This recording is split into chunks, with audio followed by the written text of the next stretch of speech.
आणि एक महत्त्वाची बातमी आहे सर्वसामान्यांसाठी। मुंबई ठाण्यातनं केवळ 17 मिनिटात नवी मुंबई एअरपोर्ट आता गाठता येणार आहे। हाय स्पीड वॉटर टॅक्सीतनं प्रवाशांचा हा सुसाट प्रवास होणार आहे। वॉटर टॅक्सी प्रकल्प वास्तवात उतरवण्यासाठी सध्या यंत्रणांकडनं काम सुरू आहे।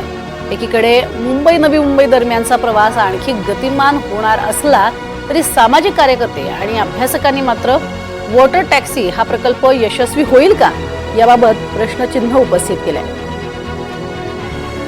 त्याचबरोबर सर्वसामान्यांना खिशाला परवडेल असा हा प्रकल्प असणार नाही, त्यामुळे नाराजीही व्यक्त केली आहे।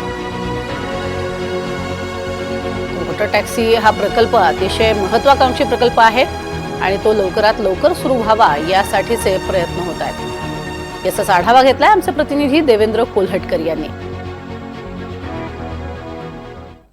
मुंबई आणि नवी मुंबई दरम्यानचा प्रवास आणखी गतिमान होणार आहे। याचं कारण म्हणजे येत्या काही महिन्यात वॉटर टॅक्सीची सुरुवात होणार आहे।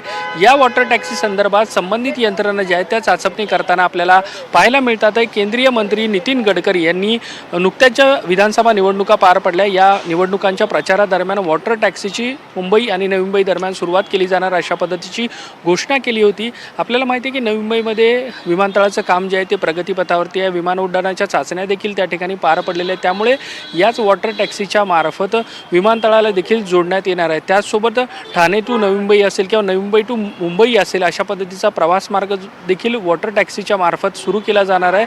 सध्या रस्ते मार्गाने आपल्याला नवी मुंबई गाठायची असेल ते तास ते दीड तासाचं अंतर पार करावं लागतं, मात्र या वॉटर टॅक्सीच्या मार्फत अवघ्या काही मिनिटांमध्ये आपल्याला नवी मुंबई जी आहे ती गाठता येणार आहे। अटल सेतू जे आहे ते सुरू झाल्यानंतर नवी मुंबई जी आहे ती मुंबईपासून जवळ आलेली आहे, मात्र आता दुसरा एक पर्याय जो आहे तो वॉटर ट्रान्सपोर्टेशनचा प्रवाशांसाठी उपलब्ध होणार आहे। त्या दृष्टीनेच आता वॉटर टॅक्सीची चाचपणी सुरू झालेली आहे आणि येत्या काही महिन्यात ही वॉटर टॅक्सी जी आहे ती प्रवाशांच्या सेवेसाठी उपलब्ध असणार आहे। व्हिडिओ जर्नलिस्ट जितेंद्र वाघमारेसह मी देवेंद्र कोल्हटकर, NDTV मराठी, मुंबई।